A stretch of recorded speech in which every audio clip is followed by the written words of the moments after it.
Hi, welcome to my channel, and today we are talking about 50mm 0.95 Brightin Star lens.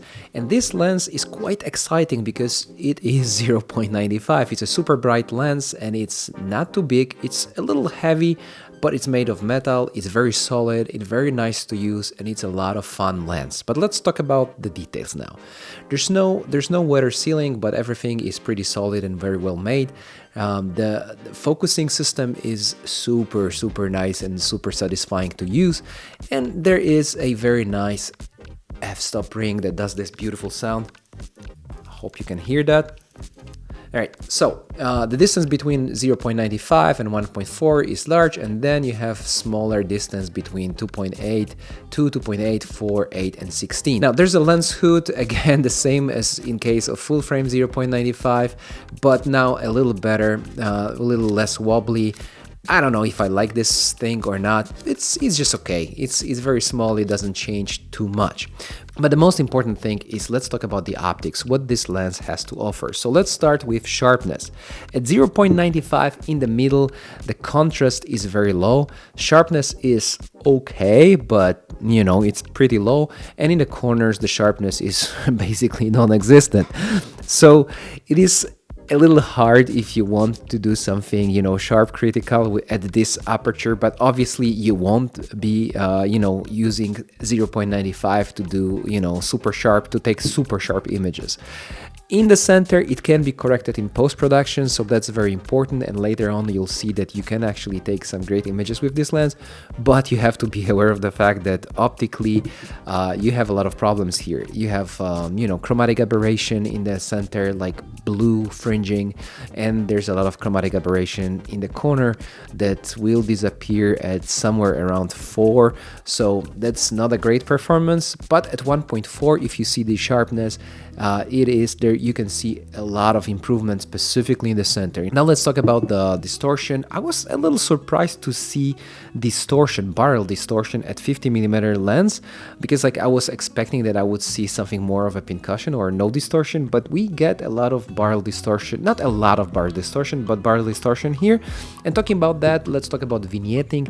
In case of vignetting, this lens performs pretty well. I mean, there's a lot of vignetting, but it comes smoothly from the corners, so very easily removed in post-production. But even if you don't, it's not very noticeable, so that's a good news. Focusing this lens is at one hand precise, but you know, this is equivalent of 75mm at APS-C cameras, which this lens is designed for. So testing it on Fuji film, it was a little hard to, you know, nail the sharpness at 0.95, but that's not the fault of this lens. It's just like very difficult to, you know, nail focus on such a shallow depth of field.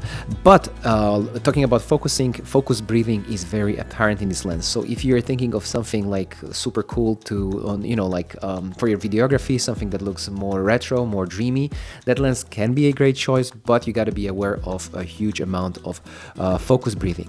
Now let's talk about the work against the light. So against the light, this lens, well, it does give you a lot of flaring, let's say, you know, like it is a lot. But at the other hand, I mean, you know, it's a fun lens, so I don't treat it 100% seriously. It is like fun lens, so you have a lot of fun against the light. When it comes to stars, again, like those stars are a little messy, but they're there and it's quite okay. When it comes to macro and close-up, not macro but close-up images at 0.95, as expected, the sharpness and contrast is pretty low. If you want to do like some close-up images, take some close-up images, actually it can offer pretty decent quality at 2.8, and that's the minimum you should go for. How does it perform in portrait, and how does the bokeh and out of focus, you know, parts of the image look like? You know, don't get me wrong, it's as I said, it's a fun lens. If from a technical standpoint, the bokeh is pretty messy and all over the place. I mean, there's a, you know, like there's a cut-eye effect with some longer and shorter and narrower and bigger and larger versions. But in any case, this is, as I said, fun lens, and we are getting to, you know, conclusion here. For $199, I believe that's the price. For under $200, you're getting a 50mm 0.95 lens that was not available anytime before in the history of photography. I don't think it was, but correct me if I'm wrong. you're getting a lot of fun. There's a lot of optical problems here, like this super big like chromatic aberration, like drop of sharpness and contrast. The corners are not perfect. But if you want to take decent images, look for yourself. If you stop it down a little bit, like to 1.4, you can already, or even to this, between 0.95 and 1.4, you stop it down to, I think it's 1.2. You stop it down to 1.2, you already are getting very decent images when it comes to kind of lifestyle photography, portrait photography. So you can have a lot of fun with this lens. You can offer something different than the other lenses on the market has to offer. So treating it as a very good optical tool, no, that's not the thing. But if you want to have fun lens and you want to stand out of the crowd, actually I find this lens quite amusing and fun to use. Let me know in the comments below what you guys think about this lens. Would you buy it or would you not? Or would you recommend something else to buy instead? I hope you guys enjoyed it, so leave thumbs up, subscribe, and I see you in the next recording. Cheers.